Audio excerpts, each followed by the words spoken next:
Morning students, welcome to online classes ABN and PRR Degree College Kovur. ఈరోజు మనం third BCom vocational మరియు second BCom general paper నందు banking theory and practice పేపర్లో already మనం third యూనిట్లో banking development కోసం చెప్పుకుంటున్నామండి. Banking అభివృద్ధి ఈ యొక్క యూనిట్లో ఆల్రెడీ మనం 3 చాప్టర్స్ కంప్లీట్ చేసుకున్నాం. So indigenous bankers, money lenders, difference between money lenders and indigenous bankers. So ఈరోజు పేపర్లో ఈరోజు చాప్టర్లో మనం చెప్పుకునే టాపిక్ ఏంటంటే రీజనల్ రూరల్ బ్యాంక్స్, ప్రాంతీయ గ్రామీణ బ్యాంకులు కోసం మనం చెప్పుకుందామండి. సో అసలు ఈ యొక్క ప్రాంతీయ గ్రామీణ బ్యాంకులు అన్నవి మనకి అసలు వాటి యొక్క అవసరం ఎందుకు ఏర్పడింది ఏంటి అన్నది ముందుగా మనం తెలుసుకోవాలండి. మనం ప్రీవియస్ చాప్టర్స్లో చూసినప్పటికీ ఇండిజియస్ బ్యాంకర్స్ కానీ, మనీ లెండర్స్ కానీ, అంటే వడ్డీ వ్యాపారస్తులు కానీ, లేకపోతే ఆ యొక్క దేశీయ బ్యాంకులు కానీ మనం చూసుకుంటే వారు ఎక్కువగా రుణాలు మంజూరు చేసే ప్రాంతాలను మనం చూసుకుంటే వడ్డీ వ్యాపారస్తులు అనేవారు ఎక్కువ ప్రాంతీయ అంటే గ్రామీణ ప్రాంతాలని ఎక్కువగా ఎంచుకుంటున్నారండి. ఎందువల్ల అంటే మనం ప్రీవియస్ క్లాస్లో చెప్పుకున్నామండి. ఏంటి, ఎవరైతే గ్రామీణ ప్రాంతాల్లో నివసిస్తున్న చిన్నకారు రైతులు కానీ, సన్నకారు రైతులు కానీ, లేదా చేతివృత్తి వారు కానీ, సో వీరందరూ కూడా కేవలం వారి కార్యకలాపాల కోసం యొక్క వాణిజ్య బ్యాంకులు అన్నవి కొంతవరకు ఆర్థిక సహాయాన్ని అందిస్తున్నాయి. అంటే వారి యొక్క వ్యాపారం అవ్వచ్చు, లేకపోతే వారి యొక్క వ్యవసాయం అవ్వచ్చు, వేరే ఇతర కార్యకలాపాలకి ఏదైనా నగదు అవసరమైనప్పుడు తప్పనిసరిగా వారు ఎవరి మీద డిపెండ్ అవ్వాల్సి వస్తుంది అంటే ఈ యొక్క ఇండియస్ బ్యాంకర్స్ కానీ, మనీ లెండర్స్ కానీ వీరి మీద డిపెండ్ అవ్వాల్సి వస్తుంది. అంటే మనం చెప్పుకున్నాం దగ్గరగా 70% ఆఫ్ పీపుల్ అన్నవారు గ్రామీణ ప్రాంతాల్లో ప్రజలు ఈ యొక్క క్రెడిట్ కావాలి అంటే, పరపతి కావాలంటే ఎవరి మీద డిపెండ్ అవుతున్నారు అంటే ఈ యొక్క రీజనల్ రూరల్ బ్యాంక్స్ మీద ఈ యొక్క ఇండిజియస్ బ్యాంకర్స్ మీద డిపెండ్ అయ్యి ఒక కార్యకలాపాలన్నీ కూడా నిర్వహించుకుంటున్నారని మనం చెప్పచ్చండి. అయితే ఈ యొక్క మనం చూసుకుంటే ఇక్కడ సహకార పరపతి వ్యవస్థ వాణిజ్య బ్యాంకులకి మన వ్యవసాయ రంగ పరపతి అవసరాలను ముఖ్యంగా సన్నకారు రైతులు కానీ, లేకపోతే గ్రామీణ వృద్ధులకు కానీ, లేకపోతే బలహీన వర్గాలకు కానీ సంపూర్ణంగా తీర్చలేకపోతున్న అభిప్రాయం ఏర్పడిందండి. సో ఏంటంటే ఈ యొక్క రీజనల్ రూరల్ బ్యాంక్స్ రాకముందు మన యొక్క గ్రామీణ ప్రాంతాల్లో ఆర్థికపరమైన అభివృద్ధి కోసం సహకార వ్యవస్థని, కోఆపరేటివ్ సిస్టమ్ని మొదలుపెట్టడం జరిగిందండి. అయితే ఏదైతే సహకార వ్యవస్థ ఉందో, సహకార బ్యాంకింగ్ వ్యవస్థ ఉందో అది గ్రామీణ ప్రాంతాల్లో నివసించే సన్నకారు రైతులు కానీ, లేకపోతే చిన్నకారు రైతులు కానీ, లేకపోతే బలహీన వర్గాలు కానీ, లేకపోతే చేతివృత్తి వారు కానీ, హ్యాండ్క్రాఫ్ట్స్ కానీ వీళ్ళెవరికి కూడా ఆర్థికంగా అభివృద్ధి పరచలేదు. ఇంకొక బ్యాంక్ మనం స్థాపించాలి అనే ఒక అభిప్రాయం అనేది 1975లో ఏర్పడడం జరిగిందండి. దీనికి 1975 సంవత్సరంలో భారత ప్రభుత్వం ప్రకటించిన 20 ప్రిన్సిపల్స్, సో 20 సూత్రాల ఆర్థిక కార్యకలాపాల్లో భాగంగా మరొక గ్రామీణ బ్యాంకింగ్ వ్యవస్థను స్థాపించాలి ప్రభుత్వం సంకల్పించేది మనం చెప్పచ్చండి. సో మన యొక్క గ్రామీణ ప్రాంతాల్లోకి ఇంకొక బ్యాంకింగ్ వ్యవస్థను స్థాపించాలి అన్న సంకల్పం అన్నది ఎప్పుడు ఏర్పడిందంటే మన యొక్క భారత ప్రభుత్వానికి 1975 సంవత్సరంలో ఈ యొక్క అభిప్రాయం ఏర్పడింది. అంటే సహకార బ్యాంకింగ్ వ్యవస్థ అనేది అవసరాలను తీర్చలేకపోతుంది కాబట్టి ఇంకొక బ్యాంకింగ్ సంస్థను స్టార్ట్ చేయాలి అన్న ఉద్దేశం ఎప్పుడు స్టార్ట్ అయింది అంటే 1975లో స్టార్ట్ అయిందని మనం చెప్పచ్చండి. A working group of constituted the under the chairperson of Mr. M. Narasimhan recommended to July 30, 1975 the establishment of RRBS. The first 5 RRBs were set up on October 2nd, 1975 on ordinance which we are replaced the regional rural banks at 1976. So ఇది యొక్క గ్రామీణ బ్యాంకులు అన్నది mister N Narasimha committee recommended మీద July 30, 1975లో ఈ యొక్క ప్రాంతీయ రీజనల్ రూరల్ బ్యాంక్స్ని ఎస్టాబ్లిష్ చేయడం జరిగిందండి. మొట్టమొదటిగా the first 5 RRBS first regional rural banks were set up on October 2nd, 1975. మొట్టమొదటిగా October 2nd, 1975 సంవత్సరంలో ఈ యొక్క రీజనల్ రూరల్ బ్యాంక్స్ని మొట్టమొదటి 5 రీజనల్ బ్యాంక్స్ని మొదలుపెట్టడం జరిగిందండి. సో అప్పటి నుంచి కూడా ఈ యొక్క రీజనల్ రూరల్ బ్యాంక్ యాక్ట్ 1976 కింద మనం చెప్పడం జరిగిందండి. అసలు మనం రీజనల్ రూరల్ బ్యాంక్స్ అంటే ఏంటి? Rural economy by providing credit and other facilities to small farmers, agriculture labours, village artisans and small traders.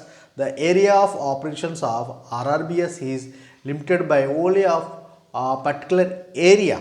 So rural economy ఏదైతే ఈ యొక్క ప్రాంతీయ ఆర్థిక వ్యవస్థ ఉందో by providing credit and other facilities. So providing credit పరపతి మరియు వేరేతర అవసరాలను తీర్చడానికి ఎవరికంట? స్మాల్ ఫార్మర్స్ ఎవరైతే సన్నకారు రైతులు ఉంటారో, ఎవరైతే చిన్నకారు రైతులు ఉంటారో, అగ్రికల్చర్ లేబర్స్ ఎవరైతే రైతు కూలీలు ఉంటారో, విలేజ్ ఆర్టిషన్స్ ఎవరైతే గ్రామీణ కళాకారులు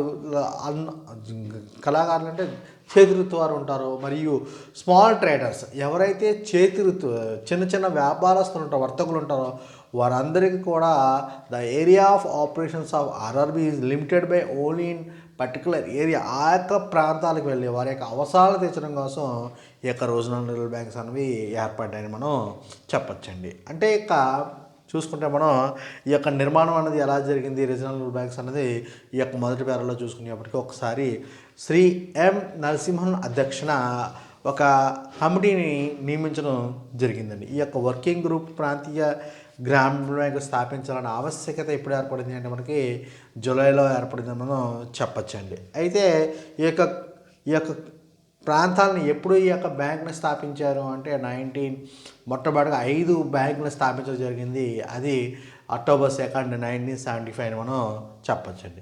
అసలు ప్రాంతీయ గ్రామీణ బ్యాంకులు అంటే ఏం చెప్పుకుంటున్నాము అంటే గ్రామీణ ప్రాంతాలలోని చిన్న సన్నకారు రైతులకు, అలాగే వ్యవసాయ కూలీలకు, అలాగే చేతివృత్తి వారికి, చిన్న చిన్న ఉద్యమదారులు, అలాగే వారికి పరపతి సౌకర్యాలు కలుగజేసి గ్రామీణ ప్రాంతాల్లో వ్యవసాయ అభివృద్ధి జరగాలి అనే ఉద్దేశంతో 1976 సంవత్సరంలో ఈ యొక్క ప్రాంతీయ గ్రామీణ బ్యాంకును స్థాపించడం జరిగిందని మనం చెప్పచ్చండి. అయితే దీనికి ఈ యొక్క ప్రాంతీయ గ్రామీణ బ్యాంకులకి మూలధన కల్పన అన్నది ఎలా జరిగింది? సో క్యాపిటల్ అమౌంట్ అన్నది ఎలాగా ప్రొవైడ్ చేశారంటే every RRB is sponsored by the public sector bank. At the time of establishment, each RRB had authorized capital of rupees 1 crore and issue capital of rupees 25 lakh. Later, the government increased the authorized capital of to rupees 5 crore and issue capital of 1 crore. 50% of issued capital is subscribed by the central government, 50% of concerned the state government, and 35% by the sponsorship bank. So ఈ యొక్క మూలధన కల్పన మనం చూసుకునేప్పటికీ every RRB sponsored by the public sector bank. ప్రతి వాణిజ్య bank యొక్క ప్రతిపాదించిన ఈ బ్యాంకులను షెడ్యూల్ వాణిజ్య బ్యాంకులు ప్రతిపాదించిన బ్యాంకుగా స్థాపించడం జరిగిందండి. At the time of establishment, each RRB and authorized capital of 1 crore. So ఈ యొక్క స్థాపించేటప్పటికి దీని యొక్క అధికృత మూలధనం ఎంత ఉండాలి అనుకున్నారంటే 1 కోటి రూపాయలు. అలాగే ఇవి issue capital of rupees 25 lakhs. చెల్లించవలసిన మూలధనం 25 లక్షలు ఉండేలాగా చూసుకున్నారండి. తర్వాత కాలంలో దీన్ని ఎంతకు పెంచడం జరిగింది? ఈ యొక్క ఆథరైజ్డ్ క్యాపిటల్ ఏదైతే ఉందో దాన్ని 5 కోట్ల రూపాయలకి, అలాగే ఇష్యూ క్యాపిటల్ ఏదైతే ఉందో అది 1 కోటి రూపాయలకి పెంచడం జరిగిందండి. అయితే దీంట్లో 50% of issued capital subscribe by the central government. So ఏదైతే 50% క్యాపిటల్ అమౌంట్ ఉందో అది కేంద్ర ప్రభుత్వం, అలాగే ఏదైతే 15% అమౌంట్ ఉందో ఆ 15% అమౌంట్ని రాష్ట్ర ప్రభుత్వం, అలాగే ఏదైతే మిగిలిన 35% ఉందో స్పాన్సర్షిప్ బ్యాంక్ ఏదైతే ఉందో ఆ బ్యాంక్ ద్వారా ఈ యొక్క క్యాపిటల్ అమౌంట్ అన్నది సమకూర్చడం జరిగిందండి. చూడండి, ఈజీగా గుర్తుపెట్టుకోవచ్చు మీరు. మూలధన కల్పన అన్నది ముందుగా ఈ యొక్క ఆర్ఆర్బీని ఈ బ్యాంకులు షెడ్యూల్ వాణిజ్య బ్యాంకులు ప్రతిపాదించడానికి స్థాపించండి. ఎవరు స్థాపిస్తున్నారు అంటే వాణిజ్య బ్యాంకులు ప్రతిపాదించిన స్థాయికి ఈ స్థాపిస్తూ ఉంటాయి. ప్రతి బ్యాంక్ కూడా అధికృత మూలధనం 1 crore, అలాగే చెల్లించాల్సిన మూలధనం 25 lakh ఉంటుంది. దీన్ని ఆ తర్వాత అధికృత మూలధనాన్ని 5 crores, తర్వాత వచ్చేటికి చెల్లించవలసిన దాన్ని 1 కోటికి పెంచడం జరిగిందండి. సో దీంట్లో ఎలాగా ముగ్గురు యొక్క మూలధన కల్పన అనేది చేస్తున్నారు. ఒకటేంటి సెంట్రల్ గవర్నమెంట్, రెండోది వచ్చేటికి స్టేట్ గవర్నమెంట్, మూడోది వచ్చేటికి స్పాన్సర్షిప్ బ్యాంక్. అంటే ఏంటి, దీంట్లో మీరు ఈజీగా 100% మనం క్యాపిటల్ అమౌంట్ చూసుకుంటే 50% of amount in central government, ఇవి 15% of amount in state government, and remaining 35% amount capital providing in sponsorship banks అన్నది చేస్తుందని చెప్పచ్చండి. సో దీని యొక్క మేనేజ్మెంట్ అనేది ఎలా ఉంటుంది అని చూసుకుంటే generally supervision, directional and management is vested in board of directors based the chairman of the board of constitution of 3 directors nominated by the central government, 2 directors are nominated by the state government, 3 directors are nominated by the sponsorship bank. So ఈ యొక్క పరిపాలన management అనేది ఎలా చేస్తుంది అంటే ప్రతి గ్రామీణ bank పరిపాలన వర్గంలో ఒక చైర్మన్ ఉంటారండి, ఒక చైర్మన్ ఉంటాడు, అలాగే 8 మంది డైరెక్టర్లు ఉంటారండి, ఒక చైర్మన్. సో 8 మంది డైరెక్టర్లు ఉంటారండి. సో దీంట్లో భారత ప్రభుత్వం ఎవరైతే ఏర్పరుస్తారో వారు 3 డైరెక్టర్లు, అలాగే రాష్ట్ర ప్రభుత్వం నుంచి 2 డైరెక్టర్లు, అలాగే స్పాన్సర్షిప్ బ్యాంక్ ఏదైతే ఉందో దాని నుంచి 3 డైరెక్టర్లు దీంట్లో నియమిస్తారని మనం చెప్పచ్చండి. సో దీని మేనేజ్మెంట్ ఎలా ఉంటుంది, మొత్తంగా 8 మెంబర్స్ని మనం తీసుకోవచ్చు. దాంట్లో 3 మెంబర్స్ ఏమో సెంట్రల్ గవర్నమెంట్, 2 మెంబర్స్ ఏమో స్టేట్ గవర్నమెంట్, 3 మెంబర్స్ ఏమో స్పాన్సర్షిప్ బ్యాంక్ ఏదైతే ఉందో దాని నుంచి ఈ యొక్క మేనేజ్మెంట్ పరిపాలన అన్నది జరగడం జరుగుతుంది. దీంట్లో ఒక వ్యక్తిని చైర్పర్సన్గా జరగడం జరుగుతుందండి. సో ఇది యొక్క మనం ప్రాంతీయ గ్రామీణ బ్యాంకుల యొక్క విధులు మనం చూసుకునేప్పటికీ సో ఈ యొక్క విధులు అన్నవి మనకి చాలా the mobilisation deposits of rural peoples. So ఈ యొక్క ప్రాంతీయ గ్రామీణ ప్రాంతాల్లో ఉన్న ప్రజల దగ్గర నుంచి డిపాజిట్లను సేకరించడం మొట్టమొదటి విధిగా మనం చెప్పుకోవచ్చండి. అదే రెండో విధి they provide the credit facilities to agriculture sector with particular emphasis of small and marginal farmers and agriculture labours. So ఈ యొక్క ప్రొవైడ్ ఫెసిలిటీస్ క్రెడిట్ పరపతి అవసరాలు ఎవరెవరికి ఎక్కువ అగ్రికల్చర్ సెక్టర్లో ఎవరైతే ఉన్నారో స్మాల్ అండ్ మార్జినల్, సో స్వల్పకాలిక మరియు మధ్యతరక రైతులకు, అలాగే అగ్రికల్చర్ లేబర్స్ ఎవరైతే రైతు కూలీల వారికి ఈ యొక్క పరపతి అవసరాలు అనేవి తీరుస్తూ ఉంటారండి. అలాగే the promote the welfare of the economy and society they provide credit facilities the agriculture with particular emphasis on small and marginal farmers and agriculture labours all the backward section populations. So ఎవరైతే వెనుకబడి ఉంటారో ఆ వెనుకబడి ఉన్న ప్రాంతంలో ఉన్న వెనుకబడి ఉన్న బలహీన వర్గాలకు చెందిన వారందరికీ కూడా ఆర్థికమైన సహాయాన్ని పరపతిని అందించడం, అలాగే చిన్నకారు సన్నకారు రైతులకు సహాయం చేయడం, ఆర్థిక సహాయం చేయడం, వారి ఆర్థికంగా అభివృద్ధి పరచాలి అన్న ఉద్దేశంలో విధుల్లో ఈ యొక్క ముఖ్య విధానం మనం చెప్పుకోవచ్చండి. The help of the rural artisans and small enterprises in rural area are providing the credit facilities. So ఈ యొక్క పరపతి అనేది గ్రామీణ ప్రాంతాల్లో నివసించే చిన్నకారు వ్యాపారస్తులకి, అలాగే చిన్న రూరల్ ప్రాంతీయ గ్రామంలో ఉన్న చిన్న కళాకారులకి అంటే ఆర్టిషన్స్ చేతివృత్తి వారు ఎవరైతే ఉన్నారో వారందరికీ కూడా ఈ యొక్క ఆర్థికమైన సహాయాన్ని అందించాలన్న విధుల్లో ఎక్కువ విధిని మనం చెప్పచ్చండి. అలాగే along with the agriculture they expected the help of the small business units and self employment schemes promote the all the round of development of villages exercise. So ఈ యొక్క విలేజెస్లో along with the agriculture the expected to help small business ఎవరైతే చిన్న వ్యాపారస్తులు ఉంటాయో ఆ యొక్క చిన్న యూనిట్లు ఉంటాయో అండ్ సెల్ఫ్ ఎంప్లాయ్మెంట్, సో వారికి ఉద్యోగ అవకాశాలను కల్పించడం, వారికి వారే ఉద్యోగాన్ని క్రియేట్ చేసుకోవడం లాంటివి ఈ అవకాశాలు అనేవి కల్పించడం ద్వారా రీజనల్ బ్యాంక్స్ విలేజ్ సొసైటీని డెవలప్మెంట్ చేయడం జరిగిందండి. They provide to subscribe like commercial banks. So ఇవి సబ్సైడ్ వారి యొక్క స్థాయిలో అంటే వాణిజ్య బ్యాంకుల యొక్క రీప్లేస్మెంట్లు వారి యొక్క అవసరాలు తీర్చుకునే విధంగా ఈ యొక్క రీజనల్ బ్యాంక్స్ కూడా ఏర్పడిన విధుల్లో ముఖ్య విధులను మనం చెప్పచ్చండి. సో బ్యాంకుల కింద ఇవి బాగా వాణిజ్య బ్యాంకులుగా బాగా పనిచేస్తున్నాయి. సో ఈ యొక్క విధులు ముఖ్యమైన విధులు మనం 6 విధులు కింద మనం 6 కింద డివైడ్ చేస్తాం. ఒకటేంటి, ఈ యొక్క గ్రామీణ ప్రాంతాల్లో ఉన్న ప్రజల దగ్గర నుంచి డిపాజిట్లు సేకరించారు. రెండోది వచ్చేంటి, గ్రామీణ ప్రాంతాల్లో ఉన్న చిన్నకారు రైతులు కానీ సన్నకారు రైతులకు కానీ అలాగే చేతివృత్తి వ్యవసాయ కూలీలకు కానీ ఆర్థిక సహాయం చేయడం. అలాగే ఎవరైతే గ్రామీణ ప్రాంతాల్లో ఉన్న వెనుకబడి ఉన్న వారైతే ఎవరైతే ఉన్నారో బ్యాక్వర్డ్ వారు ఎవరైతే ఉన్నారో సో వారికి, అలాగే చేతివృత్తి వారికి, అలాగే సన్నకారు రైతులకి, చిన్నకారు రైతులకి, అలాగే చేతివృత్తి వారికి ఆర్థికంగా వాళ్ళని అభివృద్ధి పరచడం. అలాగే గ్రామీణ ప్రాంతాల్లో ఉన్న చిన్న చిన్న వ్యాపారస్తులు కానీ లేకపోతే చిన్న చిన్న చేతివృత్తి వారు కానీ ఆర్థిక అవసరాలని తీర్చడం. అలాగే ఈవెన్ ఎవరైతే ఈ యొక్క సెల్ఫ్ ఎంప్లాయ్మెంట్ చేసుకోవాలనుకున్నారో వాళ్ళందరినీ కూడా వివిధ పరంగా ఆర్థిక సహాయం చేసి వాళ్ళని కూడా అభివృద్ధి పరచడం. అలాగే ఈ యొక్క వాణిజ్య బ్యాంకులకి సహాయకంగా పనిచేయడం కూడా ఈ యొక్క విధులు ముఖ్య విధులను మనం చెప్పచ్చండి.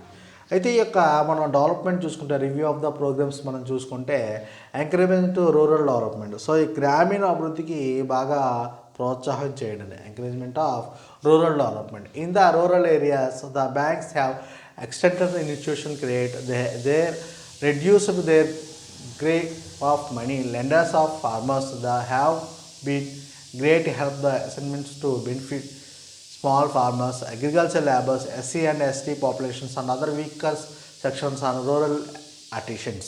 సో గ్రామీణ ప్రాంతాల్లో ఆర్థికమైన అభివృద్ధిని చేయడం, ఎంకరేజ్మెంట్ రూరల్ డెవలప్మెంట్. సో ఈ యొక్క గ్రామీణ ప్రాంతాలని ఎలా అభివృద్ధికి ప్రోత్సాహం చేస్తుంది అంటే గ్రామీణ ప్రాంతాల్లో సంస్థాగత పరపతిని పెంచి అలాగే వడ్డీ వ్యాపారస్తుల యొక్క పాత్రను తగ్గించడానికి ఈ బ్యాంకులు కృషి మనం అనిర్వచనీయం చెప్పలేని విధంగా ఉంటుంది. The rural areas the banks have extended institutional credit. So ఊహించే విధంగా మనకి ఈ యొక్క పరపతి అవసరాలు తీస్తుంది. Thereby reduced the grape of money lenders of our farmers. వారి యొక్క పాత్రని తగ్గించడంలో చెప్పచ్చు. ఈ బ్యాంకుల యొక్క కృషి మనం అసలు నిర్వచించడానికి అది అనిర్వచనీయం అని మనం చెప్పచ్చండి. అయితే ఏవైతే ఈ యొక్క 20 ప్రిన్సిపల్స్ ఉన్నాయో ఆ యొక్క ఫైనాన్షియల్ ప్లానింగ్లో ఎవరైతే లబ్ధిదారులు ఉన్నారో అంటే ఈవెన్ సన్నకారు రైతులు కానీ లేకపోతే బలహీన వర్గాలు కానీ ఆర్థిక సహాయం ఈ బ్యాంకులు అందిస్తున్నాయని మనం చెప్పచ్చండి. అలాగే మనం చూసినట్టుగా 1981లో రిజర్వ్ బ్యాంక్ వారి పరిశీలన ప్రకారం కొన్ని ముఖ్యమైన కార్యకలాపాలు ఇవి నిర్వహిస్తుంది. దాంట్లో మొట్టమొదటిగా మనం చూసుకునేప్పటికీ ఈ బ్యాంకులో రిజర్వ్ బ్యాంకు కేంద్ర ప్రభుత్వ పరపతికి సంబంధించిన ఆదేశాలకు తూచా తప్పకుండా అమలుపరుస్తూ ఉందండి. సో ఏవైతే ఉన్నాయో ఆ కేంద్ర బ్యాంకు ఏదైతే ప్రభుత్వ పరపతికి సంబంధించిన ఆదేశాలన్నీ వాటిని తూచా తప్పకుండా ఈ యొక్క ప్రాంతీయ గ్రామీణలో నిర్వహిస్తుందని చెప్పచ్చండి. అలాగే ఇంకొక అంశం చూసుకునేప్పటికీ రెండవ అంశం గ్రామీణ ప్రాంతాల్లోని వ్యవసాయం, చిన్న పరిశ్రమలు, చేతివృత్తి వారికి పరపతి సౌకర్యాలను కల్పించి గ్రామీణ అభివృద్ధికి తోడ్పడుతూ ఉన్నాయండి. సో గ్రామీణ ప్రాంతాల్లో ఎవరైతే అగ్రికల్చర్ అలాగే స్మాల్ ఇండస్ట్రీస్ అలాగే ఆర్టిషన్స్ ఎవరైతే ఉన్నారో వారందరికీ కూడా క్రెడిట్ ఫెసిలిటీస్ అన్నవి కల్పించి రూరల్ డెవలప్మెంట్కి బాగా కృషి చేస్తున్నాయని మనం చెప్పచ్చండి. అలాగే బ్రాంచ్ ఎక్స్పెడిషన్. సో బ్రాంచుల విస్తరణ ప్రారంభించిన 10 సంవత్సరాల కాలంలో ఈ యొక్క బ్యాంకుల సంఖ్య 188కి అలాగే దేశంలోని 436 జిల్లాల్లో దగ్గర 333 జిల్లాల్లో విస్తరించున్నాయని చెప్పచ్చండి. సో బ్రాంచ్ ఎక్స్పెడిషన్ చూసుకుంటే with in the first dedicate the in December 1985 establishment, the number of the banks increased of 5 to 188. The covered the 332 out of 436 districts in the country. The number of branches of the bank stood to 14,523 end of the June 2003. So 2003 సంవత్సరం వచ్చరికి దగ్గరగా ఈ యొక్క బ్రాంచ్ల స్థాయి ఎంతవరకు పెరిగిందంటే 14,523కి పెరిగింది.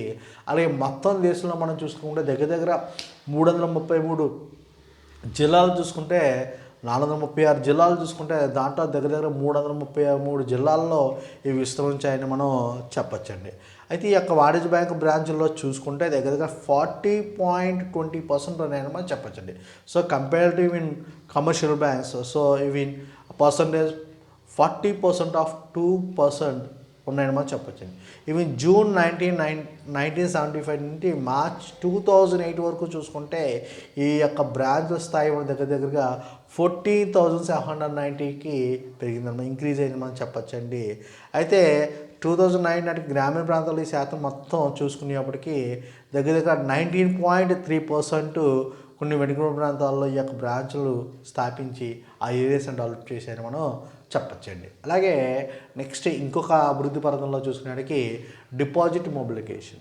So డిపాజిట్ల సేకరణ, those banks have been able to mobilise more deposits then the corporate banks. Total deposit increase from the 1,057 crores as June 1985 rupees in 48,436 crores in March 2003. So ఇక డిపాజిట్ల సేకరణలో మనం చూసుకునేప్పటికీ గ్రామీణ ప్రాంతాల్లో డిపాజిట్ సేకరణ సహకార బ్యాంకుల కన్నా ముందుగా రూరల్గా బ్యాంకులు ఉన్నాయని మనం చెప్పొచ్చండి. సహకార బ్యాంకులు ఉన్న ముందుగానే ఈ యొక్క రూరల్ బ్యాంకులు ఉన్నాయని మనం చెప్పొచ్చండి. అయితే జూన్ 1985 నాటికి మొత్తం డిపాజిట్ల రూపాయల్లో చూసుకుంటే 1,057 కోట్లు కాగా 2008 మార్చి నాటికి దగ్గరగా 95 కోట్లకి ఇది చేరిందని మనం చెప్పచ్చండి. ఇప్పుడు 2008 కూడా మనం కంపేర్ చేసుకుంటే 95 crores, అంటే ఇది 2003కి వచ్చేటికి ఎంత ఉంది, 48,436 crores ఉంటే ఇది 2008 వచ్చేప్పటికి ఎంత వచ్చింది అంటే దగ్గర 95 కోట్లు, 95 కోట్లకి పెరిగిందని మనం చెప్పచ్చండి. అలాగే loans and advances, total advance aggregated by the RRBS amount of rupees 10 lakh and 1975 increased the rupees 26,114 rupees crores by the end of the 2005. The credit given to weaker sections, small and marginal farmers 95% of the total credit. So మనకి ఇక్కడ పరపతి విస్తరణలో చూసుకుంటే deposit పెరుగుదల కారణంగా దగ్గర దీంట్లో కారణంగా ఏంటి, ఎప్పుడైతే మనం బ్రాంచ్లు పెంచామో ఆటోమేటిక్గా డిపాజిట్ అనేవి పెరుగుతున్నాయి. సో ఎప్పుడైతే మనకు డిపాజిట్ అమౌంట్ పెరుగుతుందో అప్పుడు ఈ యొక్క రుణాల విస్తరణ కూడా పెరుగుతుందండి. సో ఈ యొక్క డిపాజిట్ పెరుగుదల కారణంగా ఏమవుతుంది అంటే రుణాలు అనేవి ఎక్కువగా మనం పెంచుకోవచ్చు. కాబట్టి 1975 సంవత్సరంలో చూసుకునేప్పటికీ దగ్గర ఈ యొక్క మంజూరు చేసిన 1 crore rupees ఉంటే దగ్గర 10 లక్షల రూపాయలు, 1 crore కాదండి 10 లక్షల రూపాయలు ఉంటే దాంట్లో మంజూరు చేసిన పరపతి ఎంత అంటే దగ్గరగా 2008 వచ్చేవాడికి 59,759 కోట్ల రూపాయలు ఈ యొక్క రుణం అన్నది మంజూరు చేసిందని మనం చెప్పచ్చండి. అలాగే సెల్ఫ్ ఎంప్లాయ్మెంట్, సో స్వయం ఉపాధి కల్పన కు ప్రోత్సాహం, సెల్ఫ్ ఎంప్లాయ్మెంట్ స్వయం ఉపాధి. సో స్వయం ఉపాధి కల్పనకు గ్రామీణ బ్యాంకులు విశిష్టమైన ప్రాముఖ్యాన్ని ఇస్తున్నాయని మనం చెప్పచ్చండి. సో మనం యొక్క విధుల్లో ఒక విధి చెప్పుకున్నాం సెల్ఫ్ ఎంప్లాయ్మెంట్. సో ఈ యొక్క అభివృద్ధి అనేది ఎలా జరిగింది సెల్ఫ్ ఎంప్లాయ్మెంట్లో, స్వయం ఉపాధి కల్పనకు గ్రామీణ బ్యాంకులు విశిష్టమైన ప్రాముఖ్యాన్ని ఇస్తాయి. The RRBS making notable efforts to the encourage self employment of schemes. So ఏవైతే దీనికి సంబంధించిన స్కీమ్స్ ఉన్నాయో ఆ స్కీమ్ అన్నింటిని కూడా అభివృద్ధి పరిచేయడానికి సమగ్ర గ్రామీణాభివృద్ధి ద్వారా లబ్ధి పొందే గ్రామాలకు ఈ బ్యాంకులు ఆర్థిక సహాయాన్ని అందిస్తాయి. ఎవరైతే ఎక్కువ సెల్ఫ్ ఎంప్లాయ్మెంట్ చేస్తున్నారో వాళ్ళందరికీ కూడా ఆర్థికపరమైన సహాయాన్ని ఎక్కువ అందిస్తారని చెప్పచ్చు. Creation of local employment of operations, RRB have been taking activity steps to create employment for the local people and achieve the good success. So ఎక్కువగా ఆ యొక్క స్థానిక ప్రాంతాల్లో ఉద్యోగ అభివృద్ధి అన్నది పెంచడం జరిగిందండి. స్థానిక ప్రాంతాల్లో ఉద్యోగ అవకాశాల కల్పన అన్నది పెంచడం జరిగింది. అంటే ఎక్కువగా ఆ యొక్క గ్రామీణ ప్రాంతాల వరకే ఆ యొక్క జాబ్స్ ఇచ్చే స్థాయి అనేది పెంచుకోవడం ద్వారా లోకల్ ఎంప్లాయ్మెంట్ అనేది పెంచడం కూడా creation of local employment opportunities, so అవకాశాలు అనేవి ఎక్కువగా కల్పించడం జరిగిందండి. సో మనకి ఈ యొక్క RRB యొక్క ఎస్టాబ్లిష్మెంట్ ఎలా జరిగింది, అలాగే RRB యొక్క మూలధన కల్పన ఎలా జరిగింది, అలాగే ఈ యొక్క RRB యొక్క మేనేజ్మెంట్ ఎలా ఉంది, అలాగే RBI యొక్క విధులు ఏంటి, అలాగే RBI యొక్క అభివృద్ధి ఏంటి అనేది మనం ఈ యొక్క క్లాస్లో మనం చెప్పుకున్నామండి. సో నెక్స్ట్ క్లాస్లో ఈ యొక్క ప్రాంతీయ గ్రామీణ బ్యాంక్ యొక్క సమస్యలు ఏంటి, అసలు వాటి యొక్క సొల్యూషన్స్ ఎలా చేయాలి ఏంటి అనేది మనం నెక్స్ట్ క్లాస్లో మనం చెప్పుకుందామండి. Thank you.